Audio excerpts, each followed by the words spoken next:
415ನೇ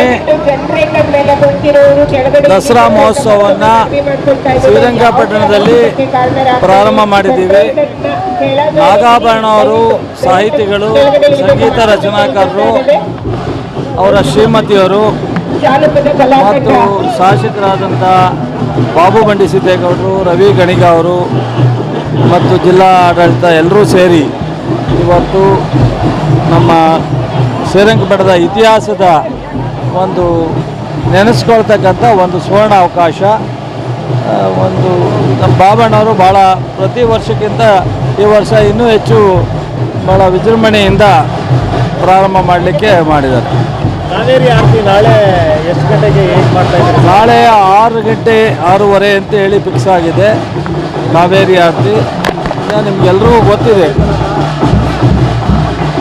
ಈಗ ನಾವೇನು permanent structure ಮಾಡಬೇಕು ಅಂತಿತ್ತು ಅದು ಕೋಟೆಯಲ್ಲಿ ಇರೋದ್ರಿಂದ ಈಗ ಏನು ವ್ಯವಸ್ಥೆ ಇದೆ ಅದರಲ್ಲೇ ಒಂದು ಕಾವೇರಿ ಆರತಿನ ದಸರಾ ಟೈಮ್ನಲ್ಲಿ ಮಾಡ್ತೀವಿ ಅಂತ ಏನು ಹೇಳಿದರು ಉಪಮುಖ್ಯಮಂತ್ರಿಗಳು, ಅದನ್ನು ನಾಳೆ ಅವರಿಂದನೇ ಆಗುತ್ತೆ. ಮತ್ತು ನಮ್ಮ ಈ ಭಾಗದ ಸ್ವಾಮೀಜಿಗಳಾದಂಥ JSS ಸ್ವಾಮೀಜಿಯವರು, ಚುಂಚನಗಿರಿ ಸ್ವಾಮೀಜಿಯವರು, ನಮ್ಮ ಸಿದ್ಧಗಂಗಾ ಸ್ವಾಮೀಜಿಯವರು ಬರ್ತಾರೆ. JSS ಸ್ವಾಮೀಜಿಯವರು ಅಮೇರಿಕಾದಲ್ಲಿರೋದ್ರಿಂದ ಮಧ್ಯೆ ಒಂದು ದಿವಸ ಬಂದು ಹೋಗ್ತೀನಿ ಅಂದವ್ರೆ, ನಾಡಿದ್ದು ಬರ್ತಾ ಇದ್ದಾರೆ. ಅವರು ನಿಶ್ಚಲಾನಂದ ಸ್ವಾಮೀಜಿಯವರು ಸಹ ಬರ್ತಾ ಇದ್ದಾರೆ. ರೈತ ಸಂಘಟನೆಗಳು ನಿರ್ಧಾರ ಮಾಡ್ಕೊಂಡಿದ್ದಾರೆ ನಾಳೆ ಪ್ರತಿಭಟನೆ ಮಾಡಲಿಕ್ಕೆ. ಅಂದರೆ ಕಾವೇರಿ ಆರತಿ ಎಲ್ಲಿ ನಡೆಯುತ್ತೆ? ಅದು ಒಂದು ದೇವರಿಗೆ ಈಗ ದಸರಾ ನಡೀತಾ ಇದೆ, ಚಾಮುಂಡಿಗೆ ಒಂದು ಪುಷ್ಪಾರ್ಚನೆ ಮಾಡ್ತೀವಿ, ಆ ಥರ ಕಾವೇರಿಗೆ ಒಂದು ಆರತಿ ಮಾಡ್ತಕ್ಕಂಥದ್ದು. ಅವರು ಕಾವೇರಮ್ಮನೇ ಅವ್ರಿಗೆ ಸಮಾಧಾನ ಹೇಳಲಿ ಅಂತ ಕೇಳ್ಕೊತೀವಿ.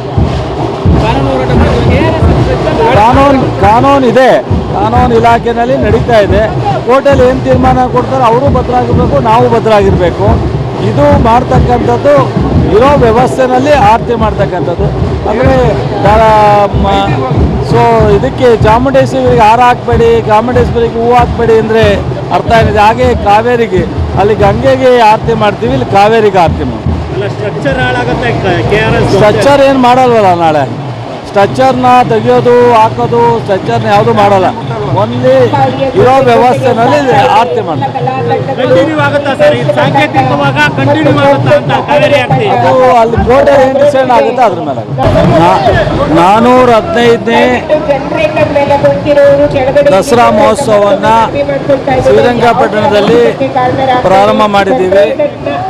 ನಾಗಾಭರಣ ಅವರು ಸಾಹಿತಿಗಳು, ಸಂಗೀತ ರಚನಾಕಾರರು, ಅವರ ಶ್ರೀಮತಿಯವರು ಮತ್ತು ಶಾಸಕರಾದಂಥ ಬಾಬು ಬಂಡಿ ಸಿದ್ದೇಗೌಡರು, ರವಿ ಗಣಿಗ ಅವರು ಮತ್ತು ಜಿಲ್ಲಾ ಆಡಳಿತ ಎಲ್ಲರೂ ಸೇರಿ ಇವತ್ತು ನಮ್ಮ ಶ್ರೀರಂಗಪಟ್ಟಣದ ಇತಿಹಾಸದ ಒಂದು ನೆನೆಸ್ಕೊಳ್ತಕ್ಕಂಥ ಒಂದು ಸುವರ್ಣ ಅವಕಾಶ.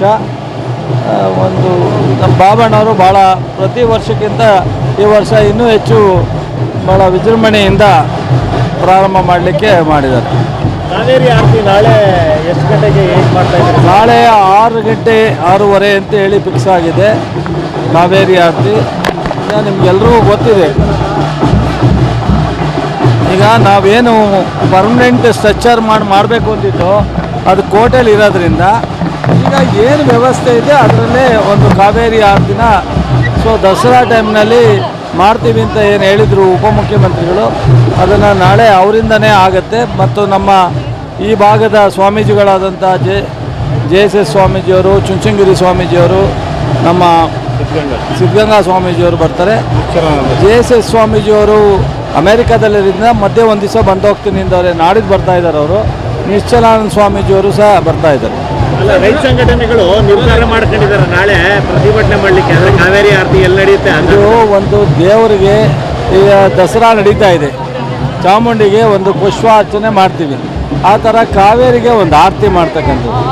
ಅವರು ಕಾವೇರಮ್ಮನೇ ಅವ್ರಿಗೆ ಸಮಾಧಾನ ಹೇಳಲಿ ಅಂತ ಕೇಳ್ಕೊತೀವಿ. ಕಾನೂನು ಇದೆ, ಕಾನೂನು ಇಲಾಖೆಯಲ್ಲಿ ನಡೀತಾ ಇದೆ. ಕೋರ್ಟಲ್ಲಿ ಏನು ತೀರ್ಮಾನ ಕೊಡ್ತಾರೆ ಅವರು ಭದ್ರಾಗಿರಬೇಕು, ನಾವು ಭದ್ರಾಗಿರಬೇಕು. ಇದು ಮಾಡ್ತಕ್ಕಂಥದ್ದು ಇರೋ ವ್ಯವಸ್ಥೆಯಲ್ಲಿ ಆರತಿ ಮಾಡ್ತಕ್ಕಂಥದ್ದು. ಅಂದರೆ ಇದಕ್ಕೆ ಚಾಮುಂಡೇಶ್ವರಿಗೆ ಹಾರ ಹಾಕಬೇಡಿ, ಚಾಮುಂಡೇಶ್ವರಿಗೆ ಹೂವು ಹಾಕಬೇಡಿ ಅಂದರೆ ಅರ್ಥ ಏನಿದೆ. ಹಾಗೆ ಕಾವೇರಿಗೆ ಅಲ್ಲಿ ಗಂಗೆಗೆ ಆರತಿ ಮಾಡ್ತೀವಿ, ಇಲ್ಲಿ ಕಾವೇರಿಗೆ ಆರತಿ ಮಾಡ್ತೀವಿ. ಅಲ್ಲ ಸ್ಟ್ರಕ್ಚರ್ ಹಾಳಾಗುತ್ತೆ KRS ಸ್ಟ್ರಕ್ಚರ್ ಏನು ಮಾಡಲ್ವಲ್ಲ ನಾಳೆ. ಸ್ಟ್ರಕ್ಚರ್ನ ತೆಗಿಯೋದು ಹಾಕೋದು ಸ್ಟ್ರಕ್ಚರ್ನ ಯಾವುದು ಮಾಡಲ್ಲ. ಓನ್ಲಿ ಇರೋ ವ್ಯವಸ್ಥೆನಲ್ಲಿ ಆರತಿ ಮಾಡ್ತಾರೆ. ಕಂಟಿನ್ಯೂ ಆಗುತ್ತಾ ಸರ್ ಇದು ಸಾಂಕೇತಿಕವಾಗ ಕಂಟಿನ್ಯೂ ಆಗುತ್ತಾ ಅಂತ ಕಾವೇರಿ ಆರತಿ? ಅದು ಅಲ್ಲಿ ಕೋಟೆ ಏನು ಡಿಸೈಡ್ ಆಗುತ್ತೆ ಅದ್ರ ಮೇಲೆ ಆಗುತ್ತೆ. ಹೆಚ್ಚಿನ ವಿಡಿಯೋಗಳಿಗೆ ಪ್ರತಿಧ್ವನಿ ಯೂಟ್ಯೂಬ್ ಚಾನೆಲ್ ಸಬ್ಸ್ಕ್ರೈಬ್ ಮಾಡಿ, ಬೆಲ್ ಐಕಾನ್ ಕ್ಲಿಕ್ ಮಾಡಿ.